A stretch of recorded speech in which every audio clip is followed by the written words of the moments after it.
My name is Dr. Ashley Okoli. I'm a dentist and a pediatric dentistry resident, meaning each day I get the wonderful opportunity to work with families and kids and help them have their best oral hygiene possible. And today I'm here to help you do the same. As I'm sure you already know, brushing your child's teeth morning and night is incredibly important. And I get the question from parents all the time. They're just baby teeth. Aren't they gonna fall out? And if you're thinking that, you are absolutely correct. These teeth are gonna fall out. But before they fall out, they serve so many important functions. These teeth are gonna help keep the space open for the adult teeth. They help form the structures of your child's mouth. They help with chewing, eating, and they help with their speech. So it's really important that we take the best care of them possible. Today, I'll be showing you tools that you can use to help your child brush their teeth. And I'm also gonna show you technique that you can use to make sure that you're brushing as best as possible at home. So now I'm gonna show you some tools. So you can see here, this is the ISA Kids toothbrush. I love the design of it. The wide grip handle makes it really easy for small hands to grab onto.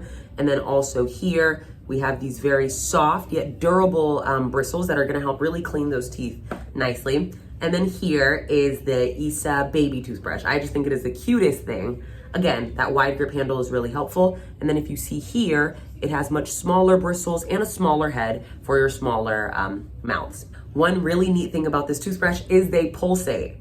So I turned it on right now, and if you hear nothing, that is great because it is a super quiet toothbrush, but still has a lot of that pulsating movement that's gonna help really clean those teeth and aid in your child's ability to make sure that they're able to get on all surfaces of their mouth.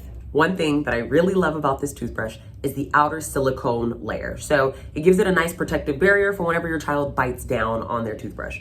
Kids have such a strong bite. I have learned that the hard way many a times. And so with this outer layer, you just have the comfort of knowing that if they do, if more so when they do bite down, you know there's still some protective barrier before they get to the harder surface of the toothbrush. ISA Baby and ISA Kids are a great way to get your children brushing, encourage them through the process. And now I'm gonna show you proper technique to brush your teeth at home. This is my play pretend patient. We are missing a few teeth, you know, it happens. But I'm going to use this to show you the way that you can properly brush at home. First step of proper brushing. After you've applied your toothpaste to your toothbrush, you want to then turn it on and you want to use small, gentle circles to brush. And so you can see here, I am just using a circular motion very gently right along these teeth.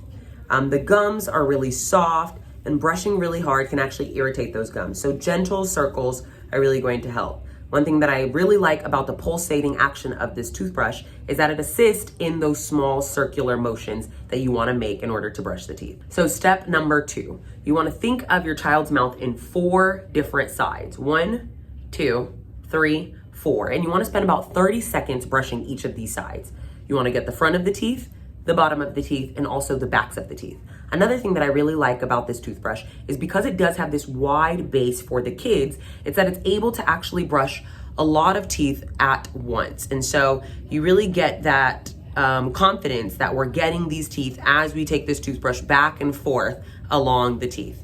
So after brushing the front, the back, and the sides of the teeth, one area that we often forget is right underneath the lips. So really important that you lift up your child's lips, just like so, and brush right in that area. I'm showing you on myself because he doesn't have lips. But lift up those lips and brush right along those gums. That's where a lot of milk, juice, food can get stuck under. And if we don't brush properly there, it can cause cavities right along all those parts of the teeth. So you can use one finger and lift up those lips, then take your toothbrush and get right alongside underneath those lips to brush right along those gums to ensure that we're keeping those spots clean as well. Very lastly, I see it all the time. Kids are incredibly independent. They're kind of just fighting for their right to be able to do things by themselves, which is awesome. One of the things that I really like about these toothbrushes is that it does encourage that. Like I said, that wide base provides a nice grip. They have a long battery life, nice colors for them to choose from.